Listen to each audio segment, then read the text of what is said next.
What's going on, gamers? Welcome back to another Pro Guides video. We know late game in Fortnite, especially in high-level scrim lobbies, can be super difficult, and one tiny mistake can often result in a loss for you.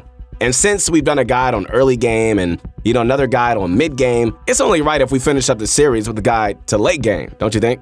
So today, we're going to be doing the ultimate guide to late game, so you can just not only get more wins, but also get more kills and overall points in the process. We're going to start by giving you guys a few general tips to perform better in late game, and then we're going to do a VOD analysis for some more specific tips. But real quick, before we get started, I got a question for you. Are you looking to get better at Fortnite? I believe the answer is yes, that's why you're here. If you are, well, make your way over to ProGuides.com, where we have exclusive courses for our pro members made by pros like Mongrel Guys, Benji, along with meta articles and videos to keep you guys updated on what's happening in the Fortnite scene. On top of all of that awesome stuff, we also got 24/7 on-demand coaching from some of the top players in the world. So if you want any of this awesome stuff, then head on over to our website.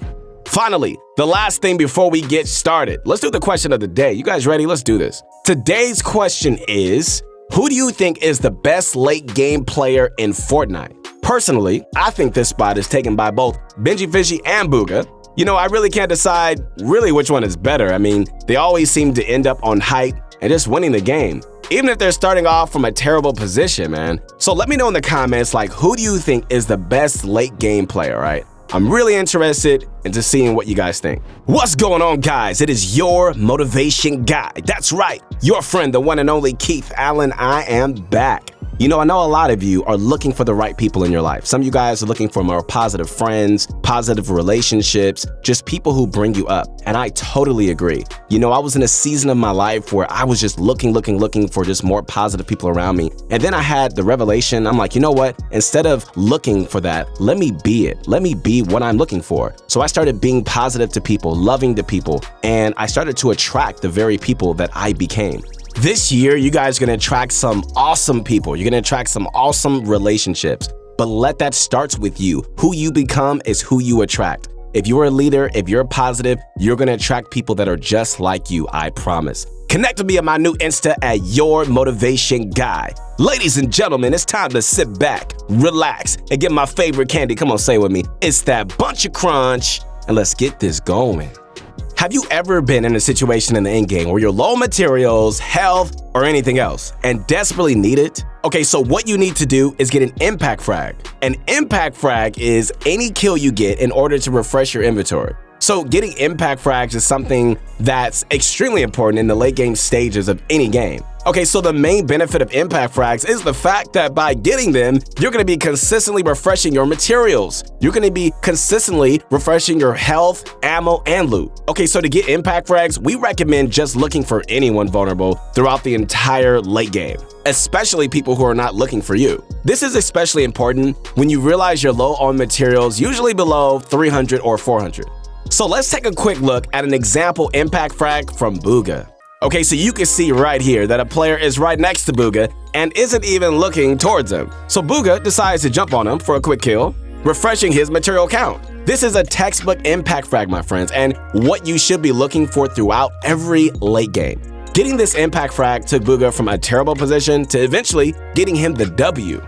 Taking high ground is obviously important in late game, right? As high ground basically reigns upon the rest of the entire lobby. Knowing when and how to take high ground is absolutely crucial, man. So, you can put yourself in a non-vulnerable position where you can look straight down and just grab kill after kill after kill on unsuspecting players. Beautiful. The absolute best time to push for high ground is during the 6 phases of the zone, also known as the first moving zone. This zone comes right after the half and half zone, and it's just the right size and population to push height. In 5th zone and before, it's just way too large to push for height and just risk it. And the 8th zone and the 9th zone are extremely difficult as well, because the zone is so dang on small, man. So we recommend pushing as far as forward as possible during the 6th or even 7th zone, and just looking back with an AR or RPG to put pressure on height. If they crumble under the pressure and drop down, or if you tag them a lot, it's a good opportunity to push for height. There are also a few situations during where you should not push for height though. First, if there are numerous people fighting on high ground, it's just best to just stay down and just shoot them from a distance, as getting caught up in the fight will almost always lead to a loss. Second, if height is shooting back at you, you're gonna wanna get down and out of their sight immediately. High ground is an extremely strong position to have because, if they're an emotional player and decide to try and target you, you're gonna end up in a terrible spot unless you can just push back down and sort of reset. The last time when you shouldn't push for height is if you're lacking on materials or health. If you need to just wait and just find some loot or just impact frags before you push height, that's fine, okay? But never push height unless you're ready to fight for it. You should always expect the player on height to fight back and try to keep it. And if they're low on health because of the sheer importance of being on high ground. It's okay sometimes to play from low ground if the opportunity presents itself. We always recommend pushing for height though, as long as you have the materials and health to contest it. So guys, never be afraid to play a low ground game if you have to, all right? Because, you can win regardless. You just have a higher chance of winning if you're on height. So our last tip before we get into the VOD analysis is to use as little materials as possible when tunneling and rotating. This can include using other players' old tunnels and bases as a means of rotation, rotating on foot when you aren't even being targeted by anyone, or just generally using low material tunnels. However, when you're using old tunnels and bases, it's so important to make sure they're no longer in use and to also make sure no other players are using them to rotate. Because if someone catches you by surprise and jumps on you, the result could be you returning right back to the lobby.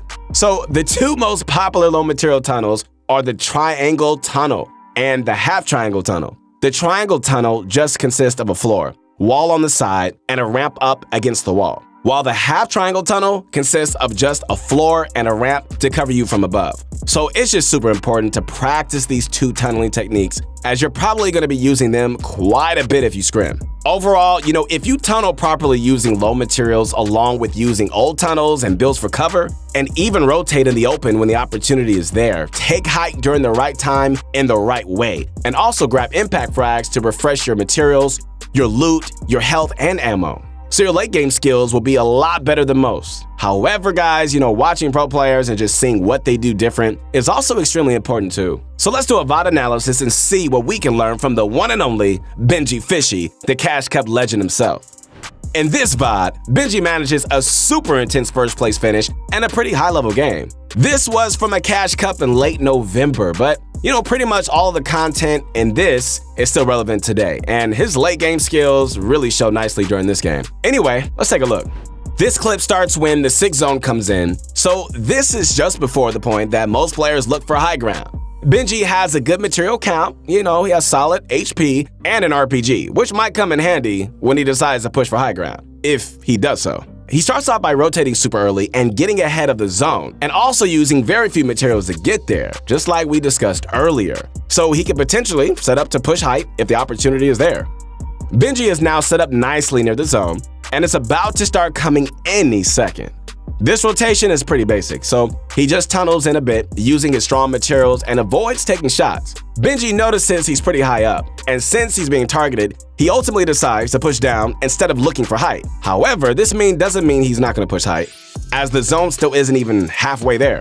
After healing up, Benji continues his rotation, looking for impact frags if they're available, since he's starting to run low on materials. This is a pretty textbook rotation, but he has to spend almost all of his materials, so he starts looking for an impact frag as soon as possible. Okay, so I want you to look at how amazing this impact frag is. Benji hears a player above him and immediately double edits him into a box, cleaning up the kill before the opponent has time to even figure out where he is. So this player drops a bunch of material, but Benji doesn't get it all, as he loses his focus and misses the brick and metal on the edge of the box.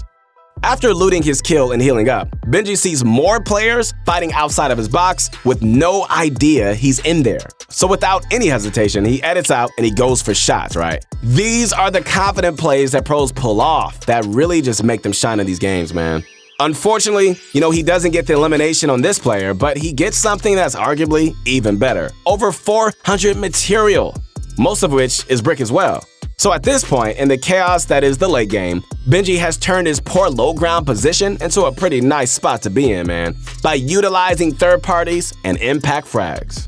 While Benji is rotating, he gets another pretty lucky opportunity. A player ends up in a box in the middle of Benji's tunnel, where all the builds are his. So without any hesitation at all, Benji gets as much piece control as possible and goes for the quick trap kill. This quick thinking gets him like some extra materials, health, and even some ammo, man. He continues rotating and ends up in the storm, but he's still confident, knowing that he has floppers and he can just take a bit of damage, right? He spots this Lynx outside of the zone, gets a nice shot off, but ultimately disengages to continue his rotation, and he's in a bad position now.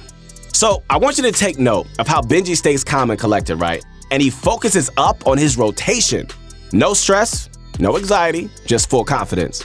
Confidence, my friends, is what's ultimately gonna win him the game. He continues to maneuver through the builds. Even though he isn't in a great position, he makes the best of what he's got. Due to Benji's patience, his confidence, he gets into zone and something pretty nice happens for him. He actually gets a zone that goes straight back. He continues to rotate, utilizing other players' tunnels to preserve his materials. Okay, so take a look at how he maneuvers through other players' builds on low ground to keep himself covered and rotate safely.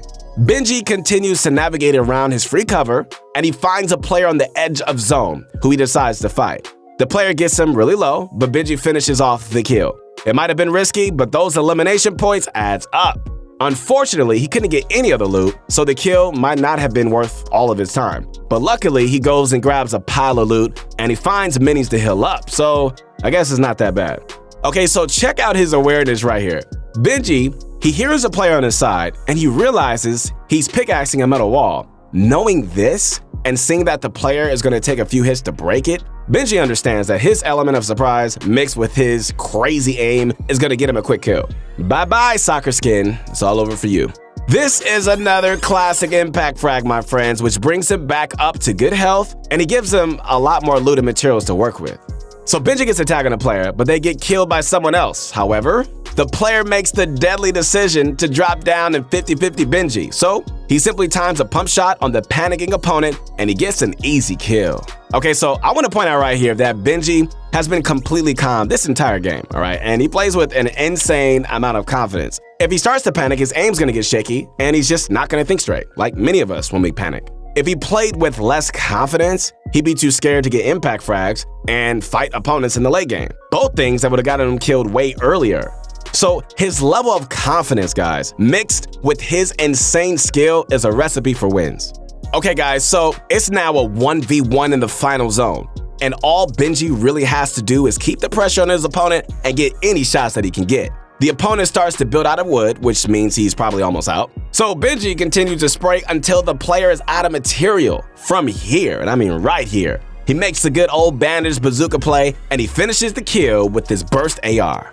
All right, so we've been over a lot during this video, a whole lot. So let's discuss this real quick. First off, playing for impact frags during late game is super important, as they're the #1 way to refresh your materials, your health, your loot, and ammo. If you consistently pick up impact frags on unsuspecting players, there is no reason you should be running out of materials unless you're just wasting them. Second, the optimal time to push for a high ground is between 6th and the 7th zone, but never be afraid to play like Benji did during this game and play low ground if the opportunity just isn't there. You can succeed from both positions, it's just a little bit more likely that you're gonna win from high ground. Third, using other players' tunnels and old builds is a great way to preserve materials, along with using the low material tunnels, including the triangle and half triangle tunnels. However, guys, look, if you're using old builds, keep your eyes out for any other players who are gonna be looking for kills, all right? From Benji's game, we see a lot of these tips being shown. First, he consistently picks up impact frags to replenish his health and materials. And these impact frags are just like easily the #1 thing that won him the game. Alongside all of this, during his rotations, he consistently used as many enemy builds as possible to preserve his materials and maximize what he has going in the final few zones, and he finishes off the game. You know, in terms of high ground, Benji looked for the opportunity, but he couldn't find it. So ultimately decided to stay low and play for impact frags instead, which might have worked even better than high ground in this particular game. Alongside of this, my friends, it's just super important to play with confidence. Everyone say confidence. Knowing you're a good player, and also to avoid panicking. You don't have to be afraid, man. You don't. Playing with low confidence oh my goodness, or just starting to panic is going to be the result in a really, really bad performance. You know, if you need help staying calm, you know, we got a whole video on that, which you can find on our channel, right? Benji's late game decision making is absolutely insane, and his awareness definitely helps as well. So we really think that this VOD demonstrated most of the important things to remember when you're playing in late game. And if you could just consistently remember to use these strategies, all right, you're gonna be much more successful in late stages of your games and even against some of the best players. All right, guys, once again, this is your motivation guide. That's right, your friend, the one and only Keith Allen. Make sure to continue doing you. Be positive, and I'm telling you, who you are is going to attract what you want. And so you got to be leaders, be motivators, inspire people, and you're going to attract people around you that are doing the same thing for you. Connect with me on my new Insta at Your Motivation Guy. Thank you guys so much for watching this video. We really hope you enjoyed it. Go into your late game confident. Just knowing that, you know, you got some of the best tricks up your sleeve and you have a great chance of winning the game with a solid amount of kills, man. If you enjoyed this video, we appreciate a bunch of crunch. If you could drop a like, subscribe, and maybe share the video with a few friends as well. Remember to tell us in the comments what you'd like to see next on the channel, you know, because we read all your comments and, you know, we consider every idea. Also, be sure to check out ProGuides.com for some more amazing exclusive content you're not going to find anywhere else but here. Once again, we'll see you next time.